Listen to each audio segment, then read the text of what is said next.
Well, I was very left brain. I mean, I was publishing in academia, I'm a physician researcher. And then in 2013, I started to develop random symptoms, and my body started to develop weakness. As you can tell, I still slur my speech.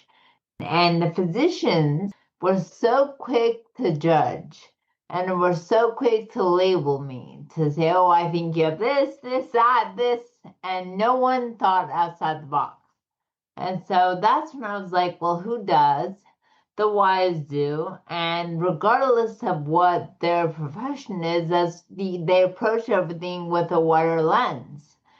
So I interviewed 60 wise adults across North America. And after talking to them, I came up with the 8 elements of wisdom that I explain in my book, Common Wisdom.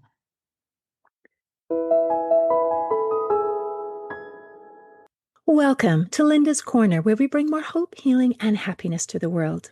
My name is Linda Bjork, and today we're going to be talking about the fundamental elements of wisdom. I'm delighted to welcome Dr. Lara Gabayan. Dr. Lara is a world-renowned physician, research expert, and the author of Common Wisdom, 8 Scientific Elements of a Meaningful Life. You can reach Dr. Lara at her website, thewisdomresearchproject.com, and I'll include that link in the show notes. Welcome, Lara. I'm so glad that you could join with me today. Thank you for having me. I am so excited about this conversation talking about wisdom. We live in an information age where we can get access to anything. We can learn anything just at our fingertips. And wisdom is very different. It's It not is. just knowing, it's doing and becoming. And wisdom is something that we don't talk about very much. So, can you No. tell us a little bit more about wisdom? Why is this so important? Well, I was very left brain. I mean, I was publishing in academia, I'm a physician researcher. And then in 2013, I started to develop random symptoms, and my body started to develop weakness, which I later found out what it was. But as you can tell, I still slur my speech. And and the physicians, and I can say this because I am one, were so quick to judge and were so quick to label me, to say, oh, I think you have this, that, this. And no one thought outside the box. And so that's when I was like, well, who does? The wise do. And regardless of what their profession is, they approach everything with a wider lens. And so then I was like, well, what do we know about wisdom? And all we knew was very anecdotal and subjective. And as a scientist, I was not okay with subjective. So I created my own project. And I talk about how, well, I interviewed 60 wise adults across North America, and after talking to them, I came up with the 8 elements of wisdom that I explain in my book, Common Wisdom. And the 8 elements I found that describe that are kind of what wisdom is, because I needed to break it down. It's not, oh, this person is that wise and that's it. I think it was those 8 that helped me understand it more in my book, Common Wisdom. So, the 8 are resilience, kindness, positivity, spirituality, humility, tolerance, creativity, and curiosity. That's fantastic.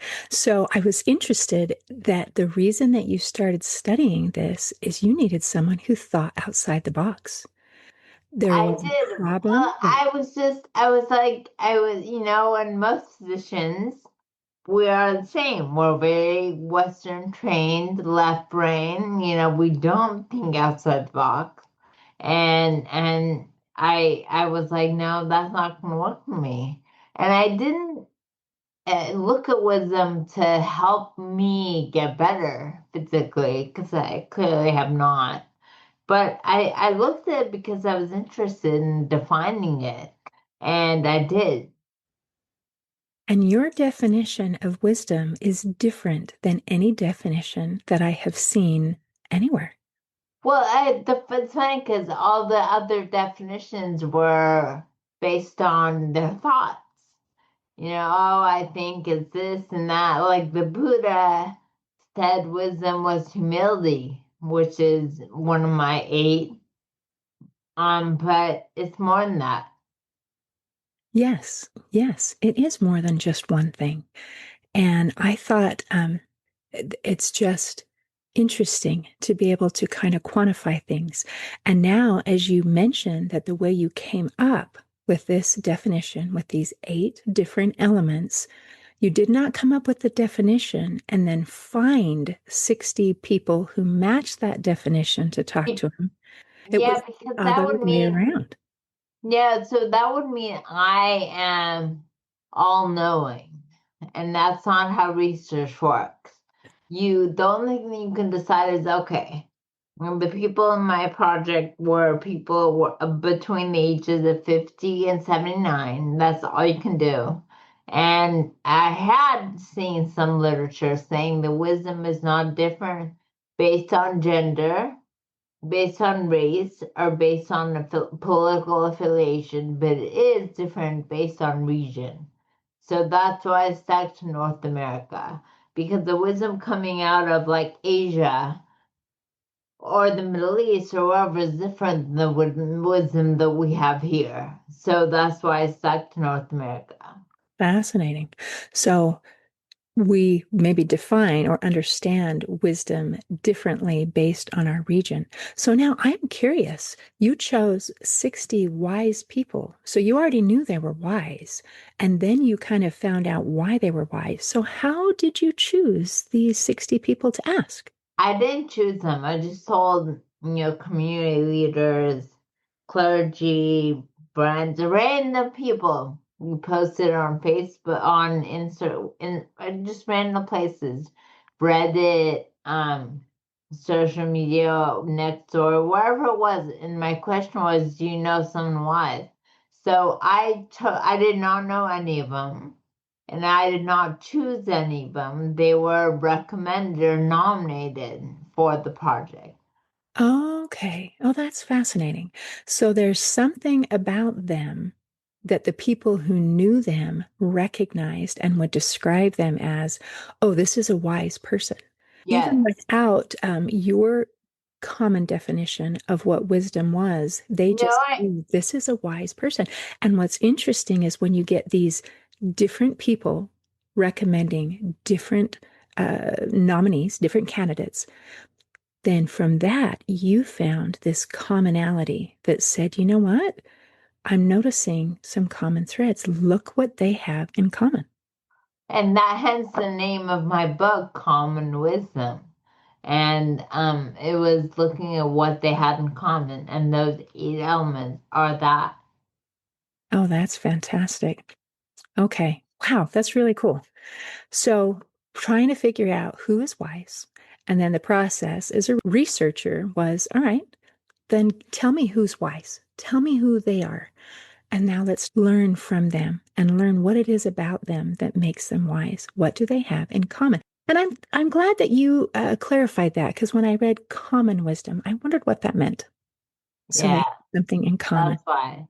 Beautiful. Well, on your website, you have a quiz. And the quiz is called the Wisdom IQ Test. And so I went on the website and I took the test. So I would love to, I'd love to learn a little bit more about when we talk about even the word wisdom and the definition that you have is a little different than if I just type in what is wisdom, what it's going to tell me. And even some of these elements it might be a little different in their definition than what people are thinking on the top of their head. So I'm going to repeat what these are. It's resilience, kindness, positivity, spirituality, humility, tolerance, creativity, and curiosity. And so when you take the quiz, first it starts with resilience, and then it gives you some questions and some different scenarios and different possible answers. And then if you go through that, just a few questions that will give you a score for that that element. And then it will go through the same thing for each of kindness and positivity. So I found that the place that I need to work on is creativity. So can you explain to me creativity? What could I do to be more creative? What does creativity mean to you? I think, first of all, people think, oh, well, I'm not creative. And I think if you think about when you were a kid, you were creative and curious. And you definitely did things that, you thought about. You thought outside the box. And so, for example, you took a bed sheet and you made it into a fort. You took a few popsicle sticks and you made something out of that. So kids, if you think about it, they have the creativity.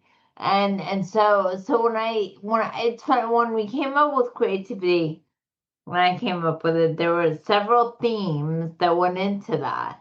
And it was being creative with your life. So, and also being creative with how you thought. And I think creativity I mean, the way you can instill it in your life is thinking with everything you're told, whatever you're told, saying to yourself, wait, what's the other option? And just immediately questioning what you're told and thinking, oh, could it be something else? Could it be that? Why?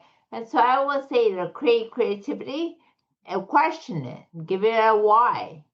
So in a way, creativity and curiosity are related, and that you should question. But everything you're told, oh yeah, this happens because of this, and so I think by questioning why, then you become more creative. So that's a start. I love it. So question when something comes up, question. And I think that I do that, and yet I didn't score awesome in that one.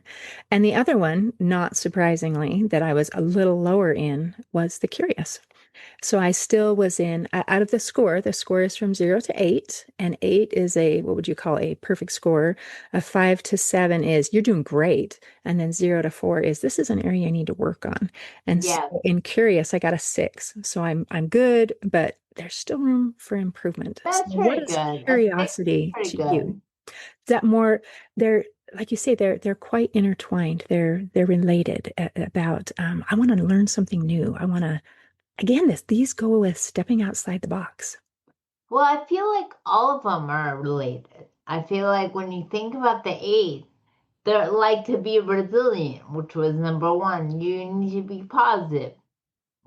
Build relationships, you need to be kind and humble. So those related. So I think they're all related in some way. Yes, absolutely. So, And I think I did want to correct you. You said that it's funny because I used the website, the wisdomresearchproject.com, when I was doing the project and I was recruiting the 60. And then I moved on to lauragabayan.com. And that's where the Wisdom IQ test is. okay. Well, we'll make sure that we have the correct link then in the show notes. Thank you for correcting me. I appreciate that. Sure. Oh, and that brings up one of the things is humility. I thought it was kind of interesting that some of the questions and the definition of what we think of humility, as I was looking at the different possible questions, it almost felt more like confidence, which is interesting that humility was confidence without ego. It wasn't Yes. ego attached. It was, I am, and I'm not ruffled by what you say. And if you correct me, it doesn't hurt me. I'm fine. So I usually okay with being corrected. And criticism, don't love it, but I'm okay with it. But I thought that the way that it was measured was interesting. That humility and confidence, true confidence, inner confidence, were almost synonymous. What do you think? I agree. And I think, well, in my book, Common Wisdom, I talk about those who have, or those who lack humility. have a lot of ego or those that did a lot of damage in our lives. And if you think about, Mussolini or Hitler or whoever, they had a lot of ego and they thought they were better than others. They lacked humility and they thought their decision making was better too. And in that sense, I feel like that's where the two go hand in hand. Yes. And when I think of humility, that's kind of my go-to opposite of pride. Pride to me is comparing that, it's not just that we are, I have to be, I can't just be good. I have to be better. I can't just have enough. I have to have more. And it's that comparison that happens a lot. And when I think of humility, I think of not that we're okay. We're okay as we are. I don't know. I agree. I agree.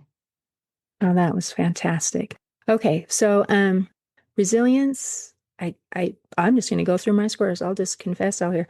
I got an 8, kindness, That's really good. an 8, positivity, an 8, spirituality, an 8, humility, a 7, tolerance, 8, then creativity, 4, and then curious, 6. So I was like, I'm nailing this. And then, whoa, what happened here? So, yeah. So now I was wondering for these people who are wise, are they all strong in all areas, or do you see No, kind there. of that there's strengths and The weaknesses? majority were, it's in the order that they said that we found.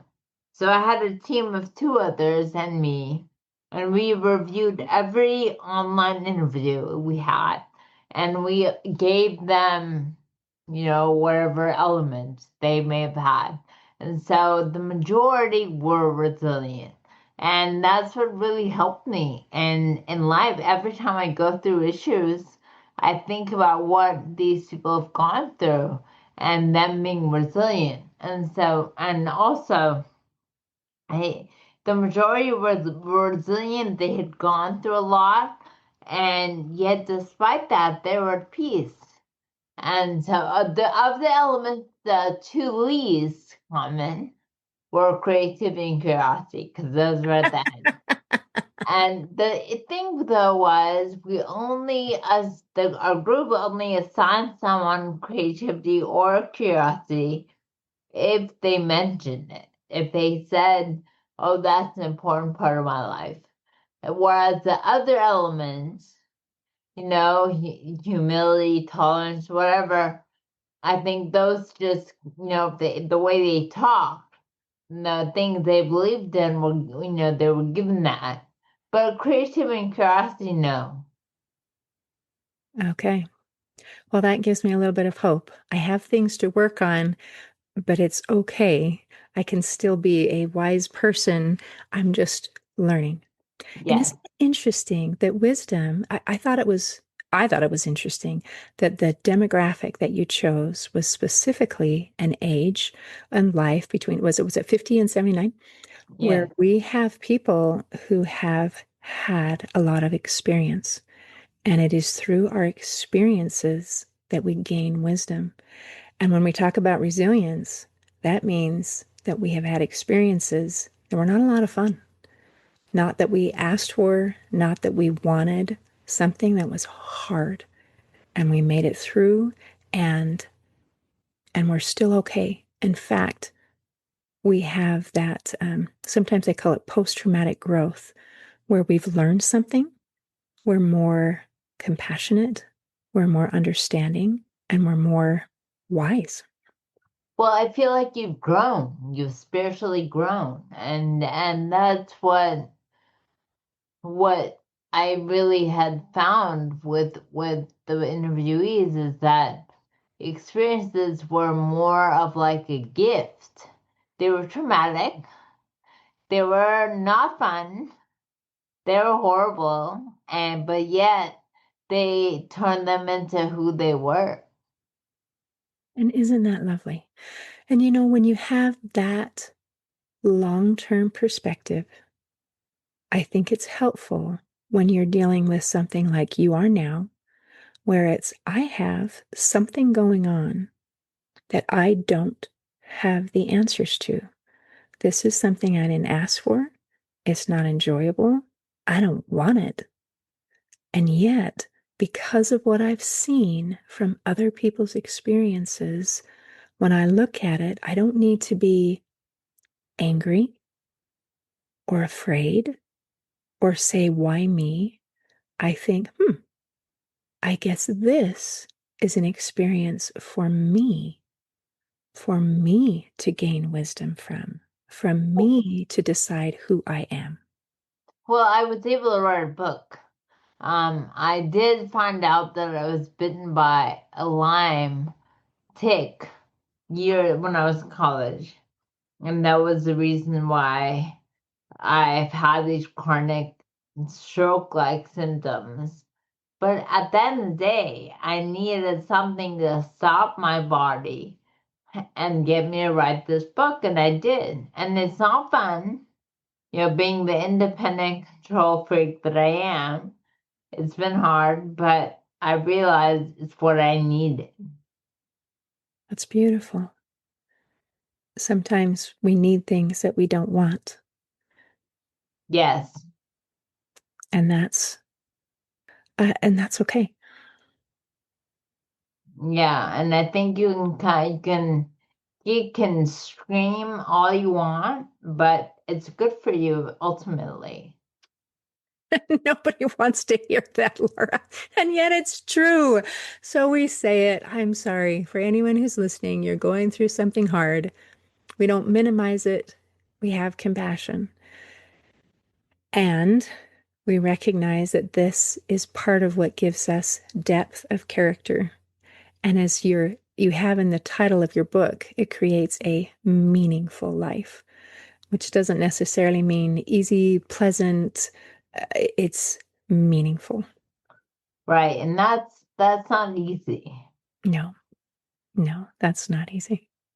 Well, thank you. Is there anything else you want to make sure that we cover before we close So today? no, I think as you mentioned, the reason it's called Common Wisdom, or the book is called Common Wisdom, is because I did identify the 8 common elements. And the wisdom IQ test that you talked about is on my website, lauragabayan.com. Yeah, and it's fun and it's informative. It is, it's very informative. So Wonderful. Well, thank you so much for visiting with me today. thank you for having me. In closing, I'd like to share a quote by Marilyn Vos Savant. She said, "To acquire knowledge, one must study, but to acquire wisdom, one must observe." Today, I invite our listeners to acquire and apply wisdom. See you next time on Linda's Corner. Thanks for tuning in to Linda's Corner podcast. If you enjoyed this episode, please subscribe and share it with your friends to help us inspire even more listeners. Be sure to visit hopeforhealingfoundation.org for free and affordable resources to help you overcome life's challenges. And explore healingbreathworkdetox.com, where you'll find transformative tools for deep inner healing and lasting change. Also, don't forget to check out my books, Crushed, A Journey Through Depression, and You Got This, an action plan to calm fear, anxiety, worry, and stress. Your journey to hope, healing, and happiness starts here.